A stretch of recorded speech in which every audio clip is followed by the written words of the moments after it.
Khotbah pada siang hari ini adalah melihat buku Yehezkiel di dalam konteks Ka'bah, di mana temanya adalah penghiburan dan pengharapan.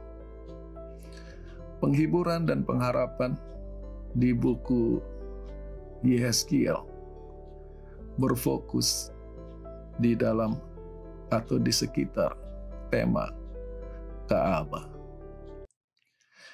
Yang pertama, sebelum mendapat penghiburan, sebelum mendapat pengharapan, Yehezkiel melalui satu proses kekecewaan yang luar biasa. Kalau kita baca Yehezkiel 1 ayat 1, maka terjadilah pada tahun yang ke-30, pada bulan yang keempat, pada hari yang kelima dari bulan itu, ketika aku berada di tengah-tengah orang buangan di tepi sungai Kebar, langit terbuka dan aku melihat penglihatan tentang Tuhan. Sekarang Anda sudah mengerti gramatikal historical, maka kita harus melihat grammarnya. Terjadilah pada tahun ke-30, pada bulan keempat, pada hari kelima. Dari apa? Tidak ada penjelasannya. Tahun ke-30, titik. Maka sekarang kita perlu mengerti mengapa buku Yehezkiel dibuka dengan kalimat seperti ini.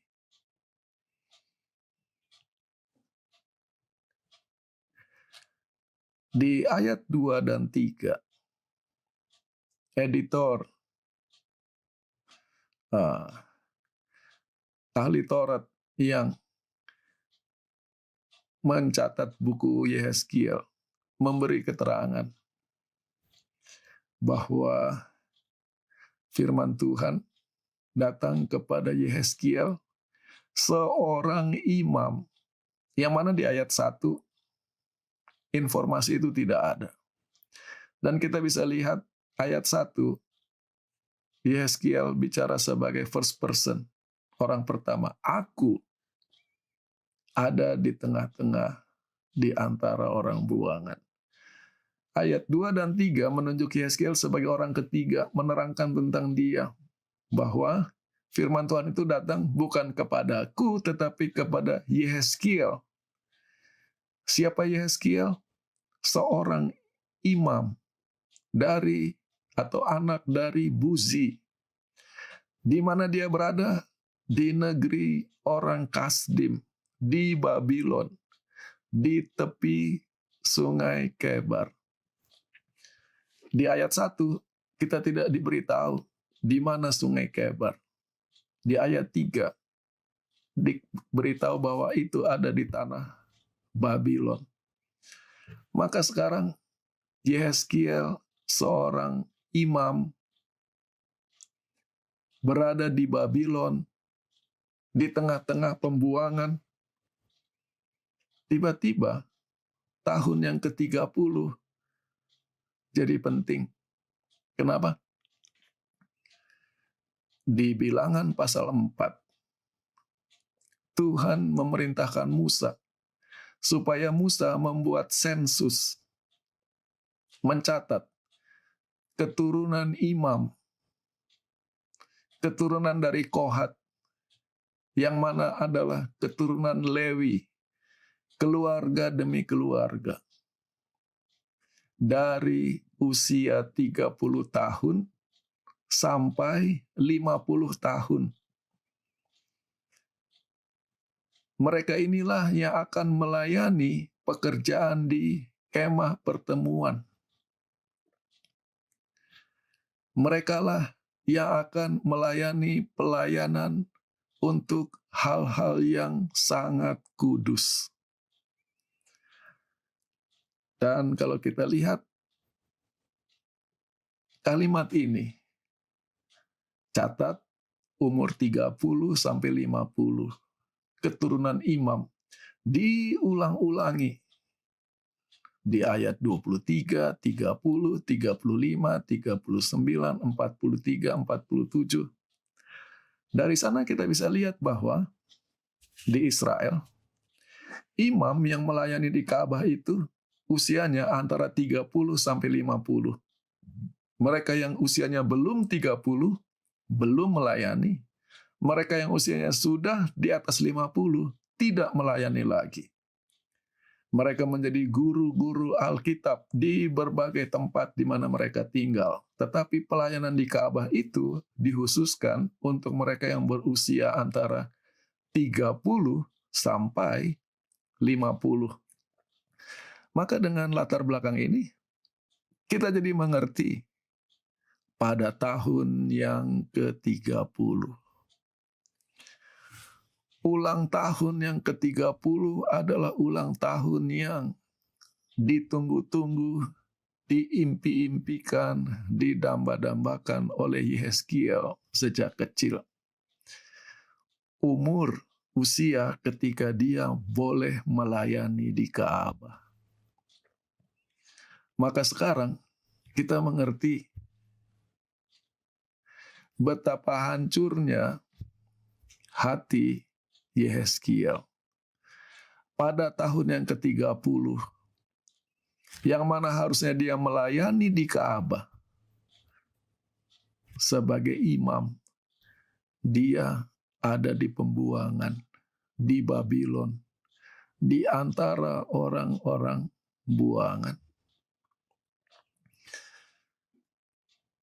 Ini adalah cita-cita yang hilang. Cita-cita yang tidak akan pernah bisa menjadi kenyataan. Dan Yehezkiel sangat sedih dengan kenyataan ini. Tapi kita lihat, datang penghiburan dari Tuhan. Sementara dia tidak bisa melayani di Ka'bah, di kemah kudus. Dan di dalam kemah kudus itu ada bilik yang maha kudus. Dan di dalam bilik yang maha kudus itu ada cahaya kemuliaan Allah. Maka bagi Yehezkiel yang tidak bisa melayani di Ka'bah ketika usianya mencapai 30, Tuhan memberi penghiburan yang jauh lebih besar, yaitu dia diizinkan untuk melihat bilik yang maha kudus dari Ka'bah di sorga. Ia melihat tahta Allah dan pemandangan di sekitar tahta Allah. Itu isi seluruh Yehezkiel pasal 1. Kesempatan yang luar biasa. Dan inilah laporan penutup Yehezkiel setelah dia melihat pemandangan tentang tahta Allah di sorga. Ayat terakhir dari pasal 1, ayat 28. Inilah penglihatan tentang kemuliaan Allah. Maka ketika aku melihat ini, aku jatuh tertelungkup dengan wajahku. Dan aku mendengar dia berbicara. Kalau kita teliti ayat ini, kita bandingkan dengan pengalaman Yesaya, pengalaman yang kurang lebih sama. Yesaya 6 ayat 1. Pada tahun ketika Raja Uzia mati, aku melihat Tuhan duduk di atas tahta, menjulang tinggi jauh, dan punca jubahnya menutupi seluruh Ka'bah.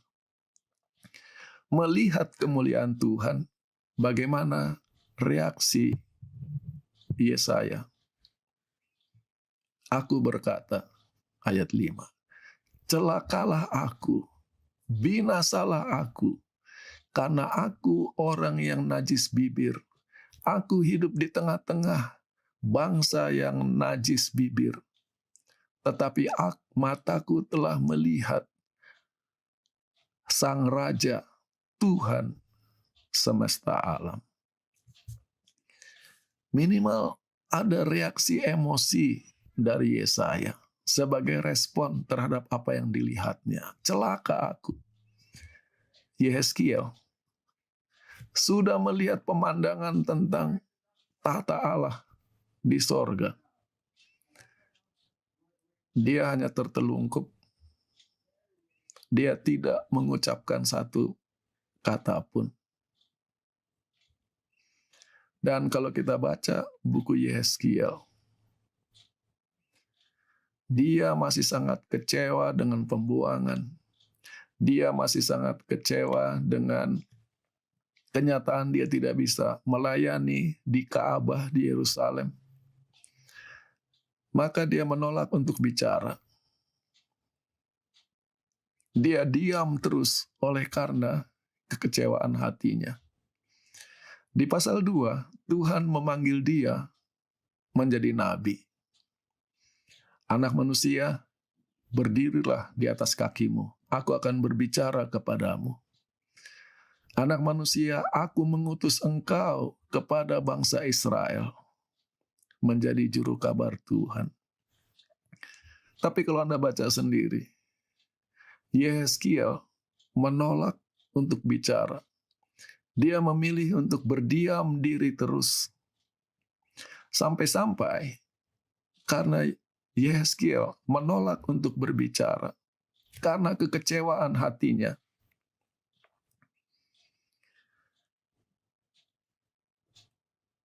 Tuhan akhirnya mengatakan, kamu mau diam terus?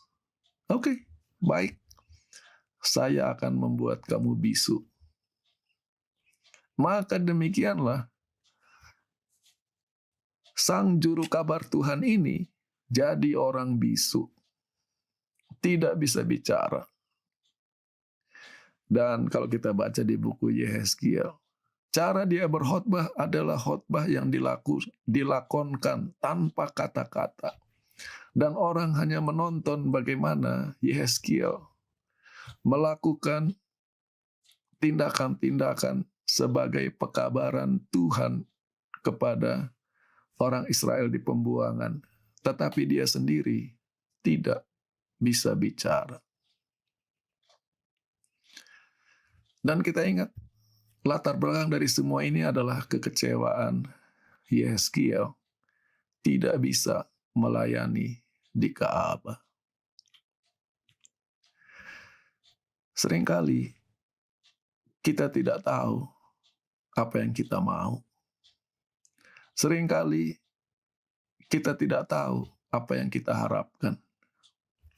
Seringkali angan-angan kita terlalu hebat tentang apa yang kita inginkan dan kita tidak mengerti keadaan yang sebenarnya. Yehezkiel sangat kecewa tidak bisa melayani di Ka'bah.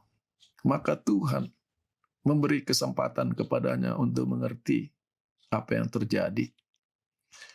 Di Yehezkiel 8 diceritakan, ketika aku duduk di rumahku bersama dengan tua-tua bangsa Yehuda, tangan Tuhan hinggap padaku. Dan dia mengingat pemandangan akan kemuliaan Tuhan di pasal 1. Lalu Yehezkiel katakan, sesuatu dalam bentuk tangan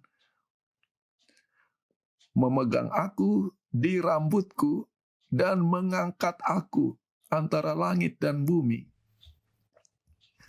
Dan dalam pengalaman itu, dalam penglihatan itu, dalam hayal itu, Yehezkiel yang ada di pembuangan di Babylon diangkat Tuhan untuk ke Yerusalem. Bukan hanya dibawa ke Yerusalem, dia dibawa ke Ka'bah, dibawa ke pelataran dalam dari Ka'bah.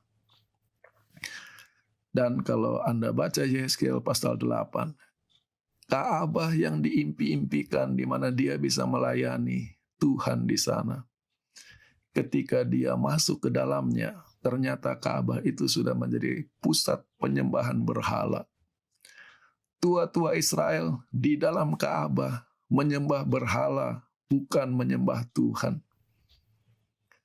Tuhan hendak memberitahu kepada Yehezkiel, kalaupun kamu tidak dibuang, kalaupun kamu punya jadwal, kamu terima, tidak ada gunanya. Karena tempat yang kamu kira menjadi tempat melayani Tuhan, sudah menjadi tempat penyembahan berhala. Kamu akan lebih kecewa lagi. Dan kalau kita bergerak ke pasal 9, oleh karena penyembahan berhala yang hebat ini, Yehezkiel melihat penglihatan tentang kematian dan kebinasaan. Tiba-tiba dia dengar Tuhan berfirman, biarlah mereka yang bertanggung jawab atas kota ini datang mendekat. Bawalah senjata yang mematikan di tangannya. Mendengar panggilan Tuhan, 6 orang katanya muncul dari gerbang yang di atas Ka'bah yang menghadap ke timur. Dan dengan kapak peperangan di tangan mereka, mereka berdiri di sisi mezbah. Dan apa yang terjadi? Tuhan memerintahkan, pergi ke dalam kota dan bunuhlah. Jangan sayangkan matamu, jangan memberi belas kasihan. Secara tuntas, binasakanlah orang tua dan orang muda, anak-anak perawan, anak-anak kecil, dan para wanita. Dan mulailah pembunuhan ini dari Ka'bahku. Maka sekarang kita mulai lihat tema Ka'bah di buku Yehezkiel. Kemah yang tadinya kemah suci, kemah tempat di mana cahaya kemuliaan Allah tinggal, kemah tempat orang bertemu Tuhan, berubah menjadi tempat penyembahan berhala. Dan sekarang berubah menjadi tempat asal mula dari mana datangnya kebinasaan.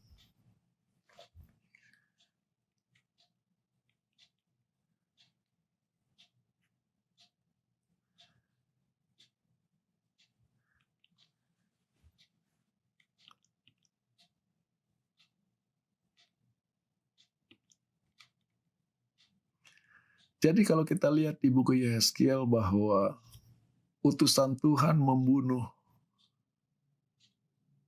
penduduk Yerusalem, itu adalah khayal. Peristiwa yang sama dari kacamata Yeremia. Yeremia adalah nabi yang melayani di Yerusalem dan dia melihat kenyataan sebagai kenyataan sehari-hari. Maka inilah yang dilaporkan oleh Yeremia di Yeremia pasal 6. Demikianlah firman Tuhan, lihat, ada bangsa yang datang dari utara, bangsa yang hebat, yang asal mulanya dari tempat yang paling jauh di bumi. Mereka membawa busur dan tombak, mereka kejam, tidak berbelas kasihan.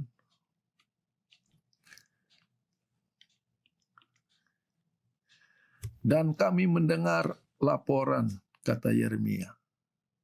Ketika mendengar laporan datangnya bangsa ini, yang mana ini adalah bangsa Babylon, tangan kami jadi lemah, jadi lemas.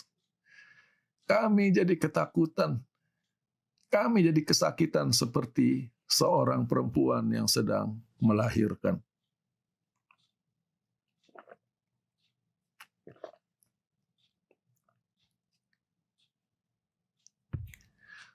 Pedang dari musuh, pedang dari segala jurusan, ketakutan dari segala jurusan. Jadi Yehezkiel melihat utusan Tuhan membunuh. Dalam kenyataannya sebetulnya adalah Babylon yang sedang menyerang. Dan kenapa Tuhan Yehezkiel melihat yang datang dari gerbang yang menghadap ke utara di Ka'bah? Karena bangsa yang datang akan datang dari utara. Lebih jauh lagi, kenapa pembunuhan di buku Yehezkiel dimulai dari Ka'bah? Ini akan memiliki literary structure dengan pesan yang terkandung di dalamnya. Di Yehezkiel 8, Yehezkiel mendengar Tuhan berkata, "Pergilah ke seluruh penjuru kota, bunuh, jangan segan-segan, jangan memberi belas kasihan. Secara tuntas bunuhlah orang tua, orang muda, anak perawan, anak kecil, dan para wanita." Yeremia melaporkan bahwa pasukan Babylon itu kejam dan tidak berbelas kasihan.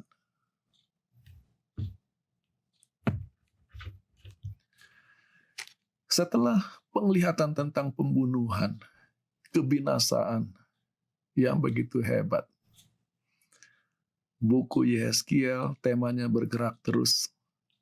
Dan di Yehezkiel 37, kepada Yehezkiel, Tuhan memperlihatkan satu lembah yang penuh dengan tengkorak, penuh dengan tulang-tulang orang mati. Jumlah tulang itu sangat banyak, menunjukkan bahwa kematian yang sangat hebat. Dan tulang-tulang itu tidak dikubur. Setiap orang yang mati, minimal mereka mendapat penghormatan. Ada acara pemakaman, ada acara keagamaan. Tapi tulang-tulang ini tidak ada proses penguburan, dan dikatakan mereka sudah terjemur begitu lama di panggang matahari sampai tulang-tulang itu sangat kering. Artinya tidak ada kehidupan sama sekali. Orangnya sudah mati, orang mati masih ada dagingnya. Dagingnya habis masih ada tulangnya, tulangnya masih basah. Ini tulangnya sudah kering, menunjukkan kematian yang sangat mati. Lalu Tuhan bertanya kepada Yehezkiel, "Anak manusia, bisakah tulang-tulang ini hidup kembali?" Dan aku menjawab, "Oh Tuhan Allah, hanya Engkau yang tahu." Maka demikianlah kata-kata Tuhan kepada Yehezkiel. "Bernubuatlah kepada tulang-tulang ini. Hai tulang-tulang kering, dengarkanlah firman Tuhan." Lalu aku bernubuat seperti yang diperintahkan. Dan sementara aku bernubuat kepada tulang-tulang yang mati ini, tiba-tiba kedengaran suara keributan, suara gemeretak, katanya. Tulang-tulang itu mulai tersambung, tulang demi tulang. Dan tiba-tiba tubuh mereka muncul lagi, daging menutupi tulang itu, kulit. Tapi tulang yang sekarang sudah terbungkus oleh daging dan kulit itu, katanya, masih mati, tidak bernafas. Maka Tuhan berkata lagi kepada Yehezkiel, "Bernubuatlah kepada nafas, bernubuatlah kepada nafas hidup." Demikianlah firman Tuhan, datanglah hai angin, hai nafas, hembuskanlah nafas kepada orang-orang yang mati ini supaya mereka bisa hidup. Maka aku bernubuat seperti yang diperintahkan kepadaku, dan nafas hidup datang kepada mereka. Mereka menjadi hidup, berdiri di atas kaki mereka.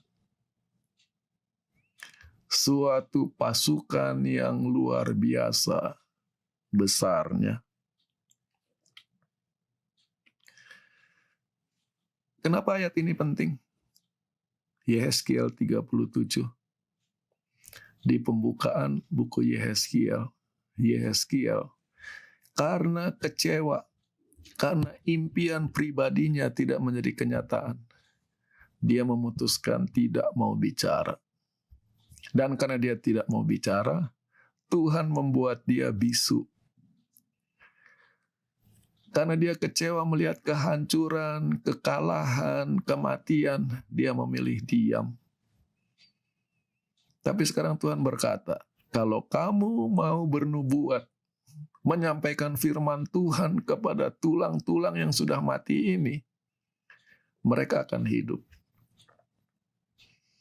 Dan bangkitnya tulang-tulang yang mati ini sangat bergantung kepada seberapa tekun, seberapa sungguh-sungguh Yehezkiel menyampaikan firman Tuhan. Kalau dia hanya bicara satu kata, tidak akan terjadi apa-apa. Selama dia masih bernubuat, proses kehidupan berjalan. Selama dia masih bicara menyampaikan firman Tuhan, proses kehidupan masih berjalan. Cerita ini jadi penting. Kita hidup sekarang melihat statistik kematian di mana-mana. Tetapi firman Tuhan adalah sumber kehidupan. Dan selain berita statistik kematian, orang membuat berbagai teori tentang apa yang terjadi. Apakah itu hanya membuat orang kesal, orang takut, orang khawatir, atau membawa kehidupan, membawa kesegaran. Di tengah-tengah kematian, Yehezkiel diperintahkan Tuhan untuk menyampaikan pekabaran kehidupan. Dan kehidupan hanya terjadi selama Yehezkiel masih setia menyampaikan firman kehidupan. Mungkin kita bukan Yehezkiel, kita bukan nabi Tuhan. Tuhan tidak pernah memerintahkan kita untuk bernubuat kepada tulang-tulang yang sudah mati. Tetapi firman Tuhan, kata-kata kehidupan, kata-kata penghiburan yang kita bagikan di tengah-tengah pandemik yang mematikan ini, boleh jadi adalah alat Tuhan untuk memberi kekuatan, penghiburan, dan kehidupan kepada orang-orang yang sedang menderita. Sekarang kita datang kepada bagian penutup dari buku Yehezkiel. Yehezkiel pasal 47. Kembali sekarang Yehezkiel dibawa ke Yerusalem. Tetapi yang dia lihat sekarang sudah bukan Yerusalem yang lama, tetapi Yerusalem dalam hayal, yaitu Ka'bah yang telah dipulihkan. Dan dia lihat, dari bawah pintu Ka'bah ada air mengalir dari bawah pintu Ka'bah. Jadi kalau ada rumah orang, mungkin seperti bocor, tiba-tiba dari bawah lantai pintu keluar ke halaman air. Dan dikatakan bahwa air itu mengalir dari sisi kanan Ka'bah, dari sebelah selatan dari Mezbah. Ingat tadi, pembunuhan datang dari Ka'bah. Para pembunuh berdiri di sisi Mezbah. Sekarang Yehezkiel melihat air mengalir dari Ka'bah dari sisi mezbah. Dan dia ikuti air itu, dan katanya air itu mengalir ke arah timur. Air itu mengalir ke wilayah timur, ke lembah, dan masuk ke laut. Kalau Anda memperhatikan latar belakang geografis dari tanah Kanaan, Yerusalem dan sekitarnya, maka laut yang ada di sisi timur dari Ka'bah Yerusalem adalah Laut Mati. Karena Laut Tengah ada di barat, air ini mengalir ke timur, mengalir ke arah Laut Mati. Dan sekarang katanya ketika air yang mengalir dari Ka'bah itu mencapai laut, yang mana adalah Laut Mati, airnya jadi sembuh. Dan semua makhluk hidup yang ada di dalam Laut Mati itu, yang mana sebetulnya tidak ada makhluk hidup di dalam Laut Mati, namanya saja Laut Mati. Dikatakan kemana saja sungai itu lewat, makhluk hidupnya jadi hidup. Ada ikan dalam jumlah yang sangat besar karena air itu mengalir ke sana. Mereka disembuhkan. Segala sesuatu akan hidup kemana saja sungai itu mengalir. Maka sekarang kita lihat buku Yehezkiel, bagian pembukaan dan bagian penutupan. Di Yehezkiel pasal 9 dan 8, satu paket. Harusnya di PowerPoint itu pasal 9 bukan 8. Keluarlah, jelajahilah kota dan bunuh. Dan pembunuhan itu dimulai dari Ka'bah. Tapi sekarang di Yehezkiel 47, dari Ka'bah datang kehidupan. Kemana saja air itu mengalir, jadi hidup, ada kesembuhan.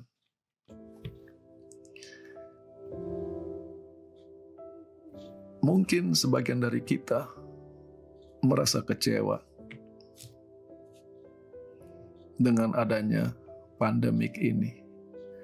Kehilangan pekerjaan, jam kerja dikurangi, penghasilan jadi berkurang.